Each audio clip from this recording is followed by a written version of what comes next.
So, good morning, everyone watching the Our Minds Work podcast this morning. I'm Emily Pearson, Managing Director and Founder at Our Minds Work. And today I'm here talking to Joanne Douglas. Joanne is a domestic abuse trainer and has been working in the field for over 20 years now and is currently working with the community safety team for Newcastle City Council. Hello, Joanne. Oh, you're all right. Yes, so we've had a little bit of a chat this morning already, and I think a lot of people think that when you've been working in services like both you and I have for such a long time, that there's a trigger for getting into working in these specific fields. I know for me, I started working in the mental health field after my own experiences. So what about you? What brought you into the domestic violence field? I suppose I fell into it quite accidentally, really. I studied sociology when I was at university many years ago now, and was really interested in the modules that I did covering feminism, gender inequality, things like that. And I knew when I left uni that I would like to work in an environment that supported and empowered women and girls in particular. So through various volunteering roles, working in organisations locally that did provide support services for women and girls, I became more and more aware of the issue of domestic abuse, and just gradually became more and more passionate about it. Prior to that, I hadn't really known much about it. It wasn't something that had touched my life, thankfully. So just gradually over a few years became more and more aware of the issue, how it impacted on women and children, and then eventually got a job where I worked at Victim Support, a national charity in Newcastle upon Tyne, supporting all victims of domestic abuse. It wasn't just women who were experiencing it, it was men as well in that role. So that was like nearly 20 years ago, and went from working in roles where I was providing direct support to victims of abuse, and then kind of just gradually went into the background of it, if you like, in delivering training courses relating to the issue to professionals who work in lots of different organisations that might have a role to play in identifying and responding to domestic abuse. Yeah, you've also written your own accredited training working with the Crime Commissioner as well, haven't you? Yes, so as well as the work of the Newcastle City Council, I've been on a secondment for a couple of years at the Police and Crime Commissioner for Northumbria. It was Dame Vera Baird, who was the PCC when I first started that secondment. She's moved on to a national post as the Victims Commissioner for England, and the Police and Crime Commissioner in Northumbria now is a woman called Kim McGuinness. And the role there was to develop standardised accredited domestic abuse training for the whole of the Northumbria area. So the 6 different local authorities work under the office of the Police and Crime Commissioner. So the idea was to develop the more standardised training that would be rolled out across the whole of Northumbria. Yeah, excellent. Jobs at the same time, but worthwhile, and it's been great working regionally for a change instead of just working in Newcastle upon Tyne, which I have been doing for 13 years. Yeah, absolutely amazing. And I know Vera Baird was in the local newspaper yesterday after it was reported that we'd actually seen 16 killings of women and girls since the lockdown. So this is one of the reasons why I wanted to just record this chat with you today, Joanne, is Our Minds Work look at how we can support workplaces to become mentally healthier workplaces. And domestic abuse and domestic violence obviously impacts the mental health of people who are experiencing that. So with this current situation in Covid-19, we're already seeing reports that we're seeing higher levels of domestic abuse and domestic violence, and obviously these murders now happening since lockdown. What do you think's causing that? Is this just a new thing, or is it just creating a perfect storm? There's lots of different reasons, and obviously it's very early days still to kind of be talking about causes, and we're just starting to really see the consequences of what's happening in terms of domestic abuse. But you're absolutely right. Globally, we've seen an increase in domestic abuse being reported since the pandemic began. So in the Chinese province, which was at the actual centre of the outbreak, domestic abuse reports to the police more than tripled during their lockdown in February, and other countries across the globe, Brazil, France, Italy, Spain, have announced increases in the number of domestic abuse cases. In England, overall, generally crimes actually decreased quite significantly since our lockdown was announced on the 23rd of March. But sadly, certain types of crime we have seen increase quite significantly. So, for example, online fraud, online child sexual abuse, and sadly, domestic abuse appears to be on the increase in the UK as well. So you mentioned, well, like I said, it's too early for official figures to be released, but like I said, initial reports do suggest that there have been at least 16 suspected domestic abuse killings, and that's 16 women and children killed by male partners or fathers in the UK since our lockdown restrictions were imposed on the 23rd of March up until the 12th of April. So that's a 3-week. If we look at that same 3-week period over the last 10 years, the average, the domestic homicide data shows an average of 5 deaths in a 3-week period. Well, it seems as if we're seeing 5 deaths per week currently. So this could just be a blip in the statistics and in the death rate, but we'll see as the weeks go on, if this trend continues, then it quite horrific, the number of people who are going to lose their lives in the context of domestic abuse whilst this is going on. So you asked about what we think the causes are. I've given this some thought because I knew you were going to ask that. And I think there's lots of different circumstances, lots of different factors, like you said, possibly creating the perfect storm for domestic abuse to increase. So, for example, the stay safe, stay home message that we're all hearing loud and clear over the last few weeks, and the social distancing measures, the self-isolation measures, the shielding measures that we're all hopefully abiding to, means that there are lots of people who are now having to work from home or spend a lot of time in the home with their family. And if there's a perpetrator present in that family, then the home isn't the safe haven it should be for many people. So we're thinking a lot about the people who are now in the house, stuck at home or working from home with a perpetrator, but also think it's important to remember those people who are key workers, who are still allowed to leave their homes to do the jobs that they need to do to keep the country running.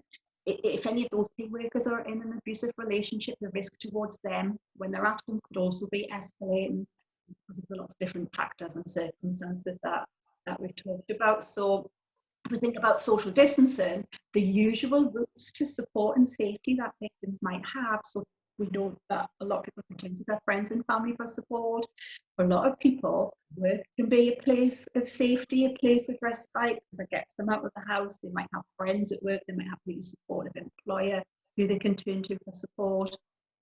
We know people who are experiencing domestic abuse are often already isolated by the perpetrator, who seeks to isolate them from their friends and family and any other sources of support as a means of controlling them and stopping them from leaving the relationship.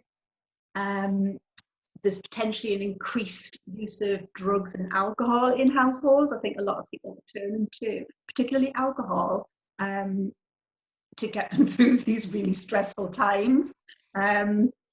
People might feel like they don't want to burden the usual organisations that they turn to for support, like their GP or any other kind of service that they might normally use on a day-to-day basis. Also, people might think that their experiences aren't important when we're hearing about thousands and thousands of people losing their lives at the moment. They might just think, well, what's happening here is in the grand scheme of things worth talking to somebody about. There's lots of other things as well. I've got a lot here that people might be feeling anxious about catching the virus if financial worries. We know that there are lots of people struggling financially, who've completely lost their income, or they're worried about paying their bills, their rent, their mortgage, all of that kind of stuff. And then there's obviously the children being at home every day, pressures of homeschooling, just so much going on at the moment, which makes life difficult for people who are in a safe, secure, loving environment. So you can just imagine the levels of stress and anxiety in households where you're also dealing with somebody who's potentially violent and abusive towards you and your children. What I would like to say though is Covid-19 doesn't cause domestic abuse, and all of those factors that we've just talked about and those circumstances don't cause somebody to be abusive, but they can certainly exacerbate an existing situation, and they can escalate the risk that somebody who's already got violent and abusive tendencies will escalate the violence and abuse that they use. And it's really important that we don't allow perpetrators to use the current situation as a justification for the behaviour of lying. Yeah, and I think sorry, Joanne, we're already seeing, you know, some of these statistics being reported. The IES have just reported some initial statistics of people's increase in alcohol use due to the current situation, increase in experiencing more levels of stress and anxiety. And you're right, you know, this is a very, very difficult time when you're feeling mentally well to start with, but with all of these additional pressures on top of living with an abusive partner is almost creating that perfect storm. So a lot of the people who will be listening to this will maybe be HR or managers in workplaces.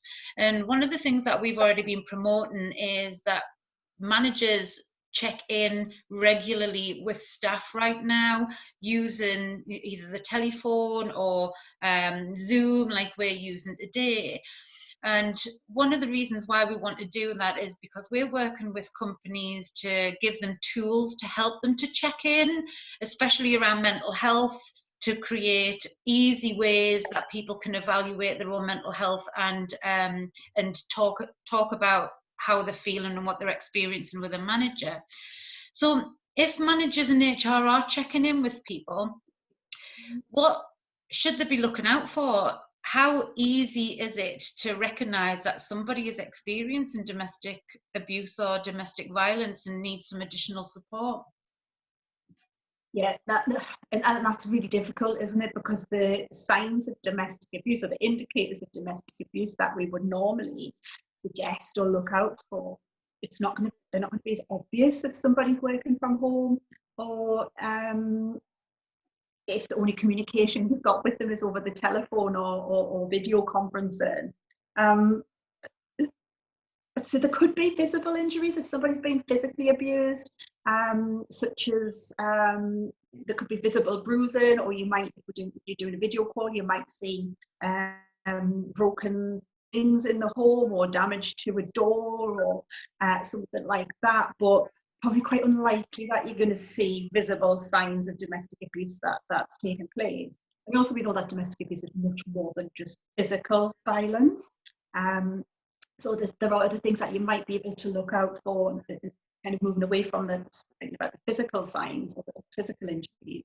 So it could be something like a change in a person's behaviour. So somebody who's acting in a way that's unusual for them or out of character for them. It could be somebody who suddenly withdrawn from their usual sources of support. So if somebody's normally involved in team catch-ups or team chat or work-related WhatsApp groups, and then suddenly they withdraw from that. That could be a sign. It could be somebody who's wary or appears anxious when they're involved in a conversation or video conference, and if their partner or another family member comes into the room while they're talking to the HR or the manager. It might be somebody who's reluctant to talk about their home situation or avoids answering questions about it. So there's kind of a level of secrecy there where they don't want to say anything. Or it could be kind of obvious signs of tension or conflict in the home. You might hear somebody in the background shouting or swearing or banging, slamming doors, shouting at children, that kind of thing. So there are a a few different things to look out for, but they could be quite subtle. And I think it's important if the member of staff knows the person that they're talking to. So if it's the manager and it's somebody who they've known over a long period of time, they're probably going to be more likely to be able to pick up on any subtle changes. The things that I've mentioned there, none of them specifically indicate that a staff member is definitely experiencing domestic abuse, but they're kind of signs to show that somebody might be struggling with something and might need help with that issue. One of those could be domestic abuse, or it could be something else. And if an employer was picking up on those things, it would be important that they did try and explore it with them and identify any appropriate support that they might need.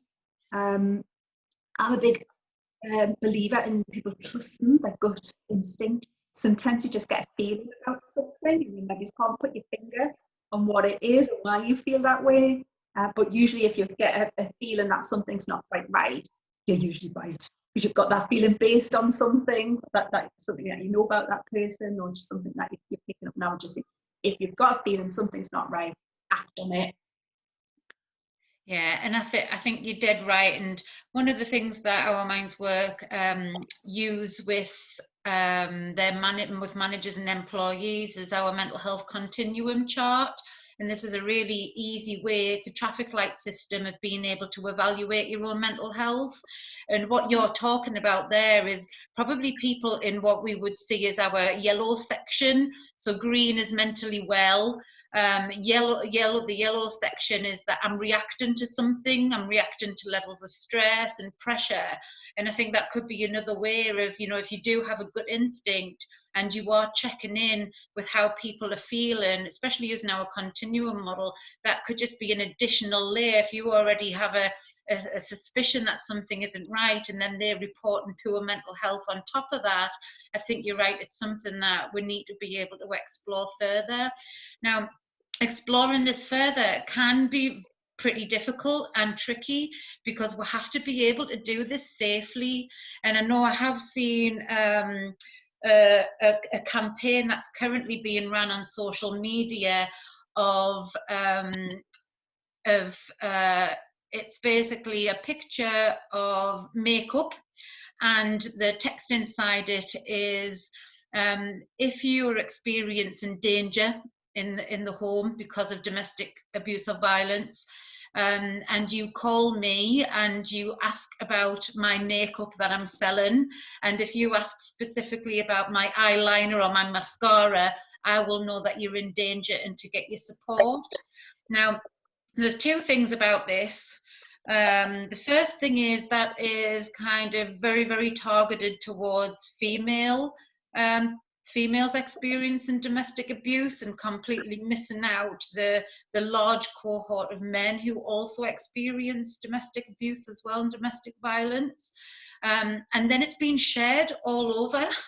So, just from your background, I mean, you must have seen campaigns like this time and time again with your length of time working in the field.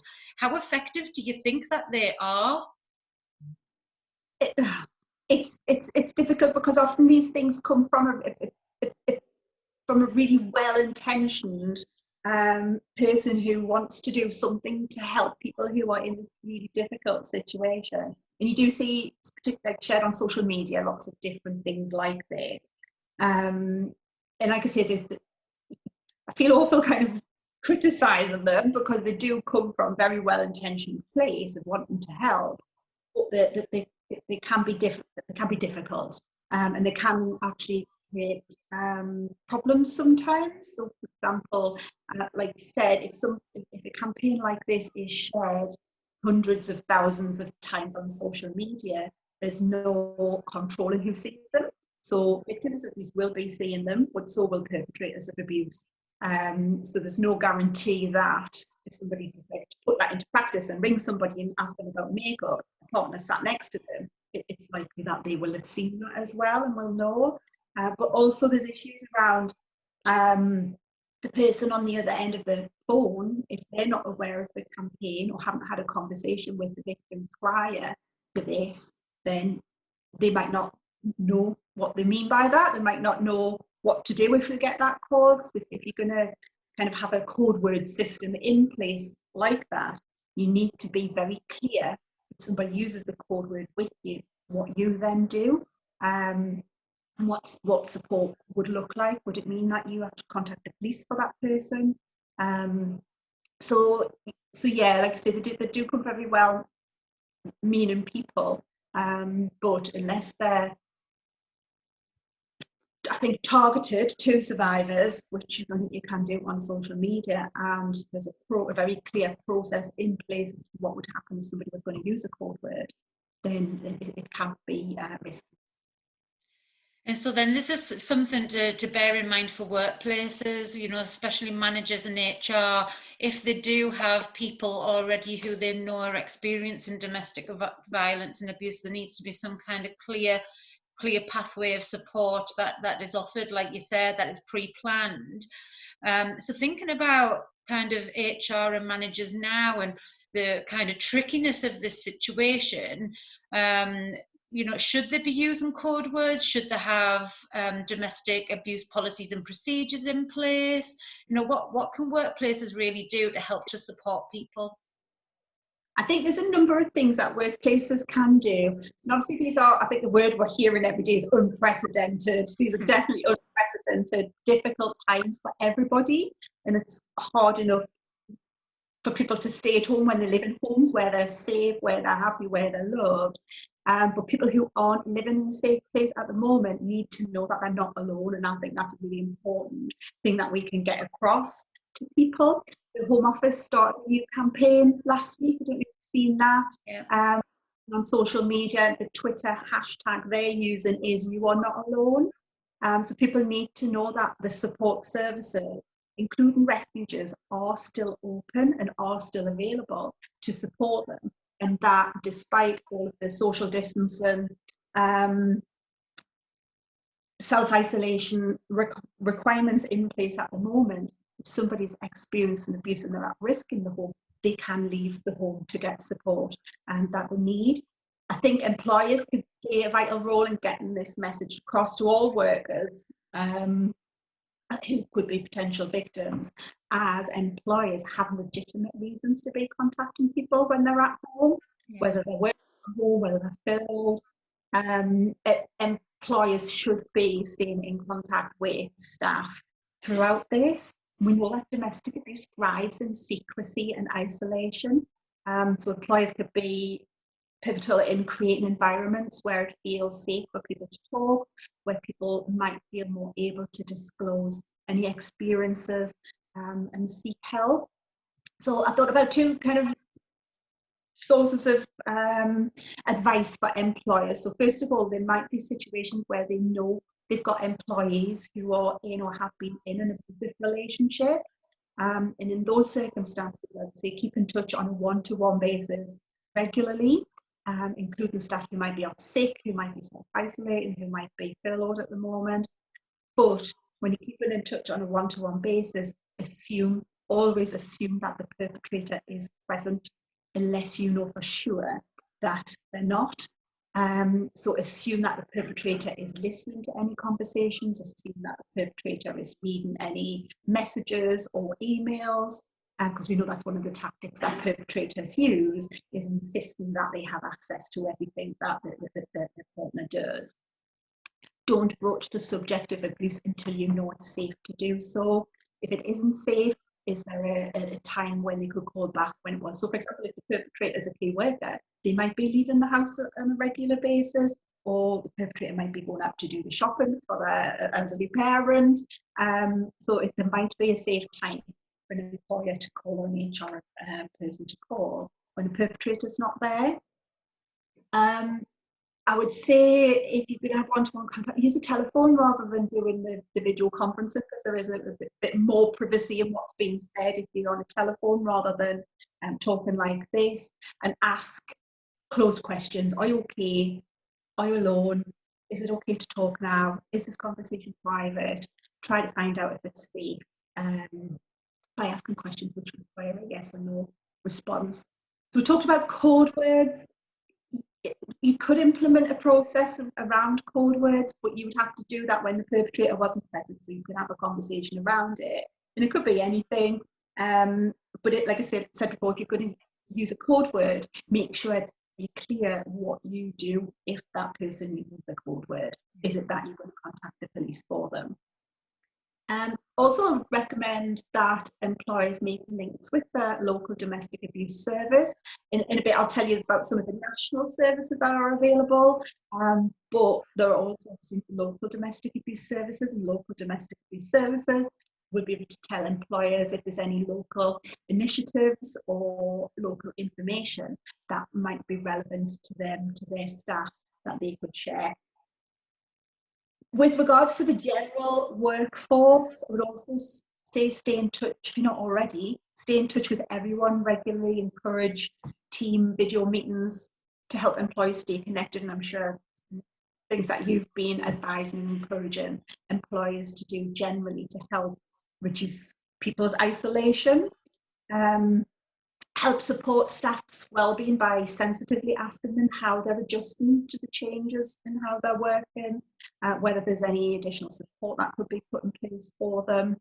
And then one thing that employers could do is send out some general information as part of an internal communication, so there's an email, just giving general information about health and well-being in these different times, what support's available in terms of mental health, stress, anxiety, but they could include information in there about domestic abuse. They could put something in there about the Home Office campaign, or something about things that are happening locally, or some of the national numbers that we're going to come on to in a minute.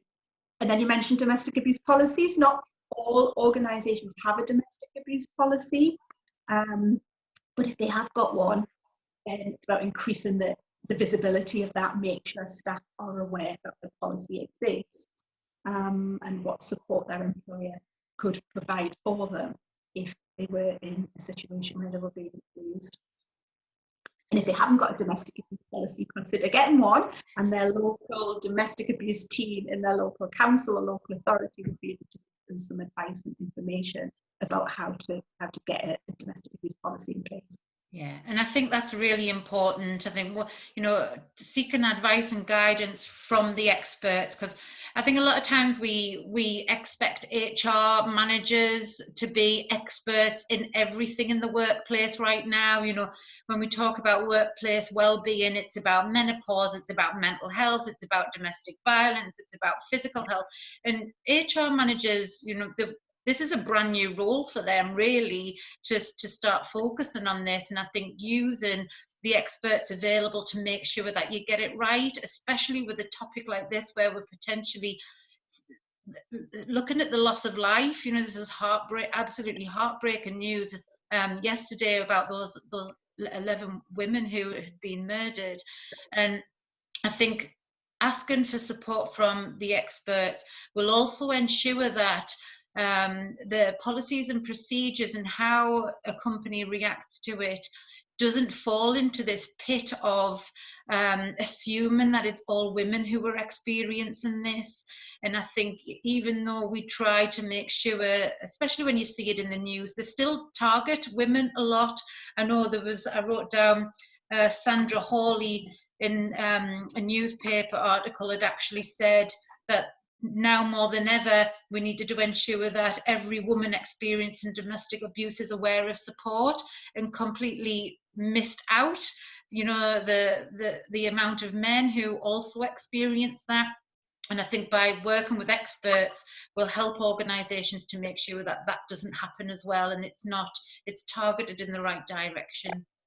I have to, in defence of Sandra, she does work for Refuge, and that is a women's organisation. Mm-hmm. That's probably why she referred to women as victims of domestic abuse. But you're right, we know that anyone can experience domestic abuse, regardless of their gender, regardless of their sexuality. So men, women, transgendered people in heterosexual relationships, same-sex relationships. It can also happen in family relationships. So it's not just intimate relationships that we're thinking about. We're thinking about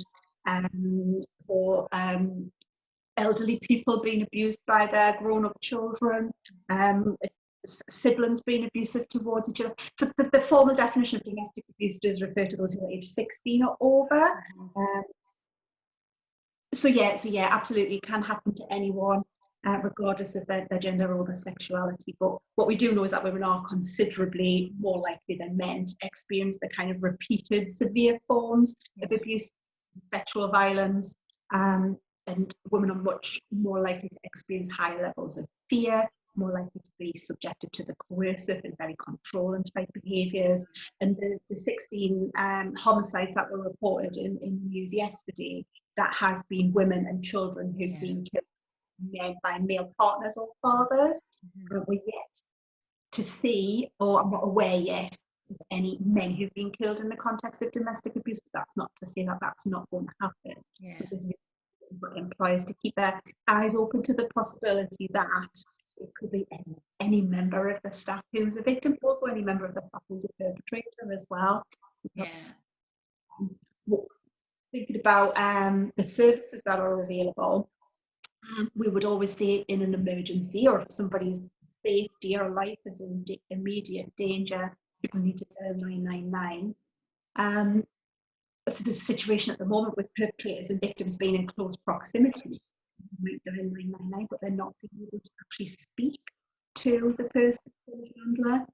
So there is a process called the silence solution that not everybody's heard of, where if somebody rings 999 from a mobile phone but then can't speak because they're frightened the perpetrator won't hear them, a specific process is implemented where basically the call handler asks the person calling if they can speak or cough or something like that, just so they know there's an actual person there. And it's about trying to avoid putting calls through to the police when somebody's accidentally pressed buttons on their mobile phone when it's in their pocket or something like that, and is getting hold of a mobile phone and accidentally dialed 999.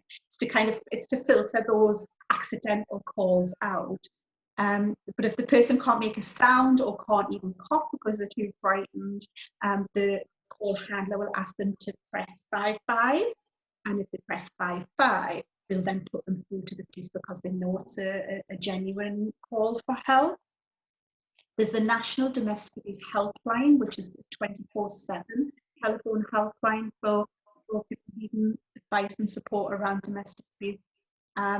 The Women's Aid website, brilliant. It's got lots of information on there aimed at, again, it's an organisation that works with women survivors of abuse. So their information is aimed at women, but there's a lot of really useful information on there that would be relevant to anybody. So they can also provide support via email or live chat. And what we have seen is surges in the number of people using the helpline, the telephone helpline, for support, but also surges in the number of people kind of using silent means of getting support, so using email, live chat, things like that. There's also information on there for anybody who's looking to support somebody, so it might be a source of information for employers or HR advisors to look at. There's the Men's Advice Line, which is the national support service for male victims of domestic abuse. They've got a really good website as well. And then for lesbian, gay, bisexual and transgender people, there's an organisation called Gallup based down in London, and they have a national telephone helpline. And we'll share all of these details after the chat.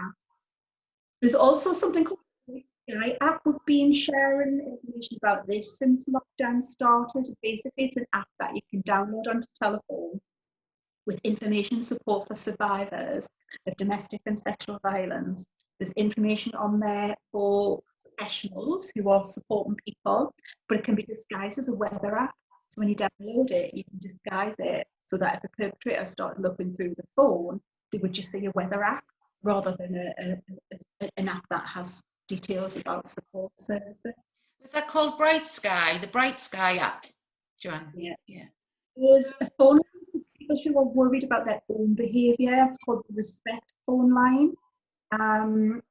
So people worried about their own behaviour towards their partners or towards other family members, and they've also seen a surge in people, I think about 25% increase in people contacting Respect because they're worried about the way that they're behaving towards family members. And in terms of refuge services, they remain open. Refuges are for women and children. There are other homeless options for but male victims of domestic abuse who wouldn't be able to access a refuge. And you would get information about them through your local council. We talk a lot about refuges and women and children having to leave their home to get away from perpetrators, or men having to leave their home, but there might also be potential to have a perpetrator removed from the home, and it would depend on the circumstances for the victim and their children. And police and any domestic abuse specialist services would be able to give information and advice around the potential to get perpetrators to leave the home. Right, excellent. Yeah, there's loads of stuff there, and we'll put all the links in the comment section so that everybody has them.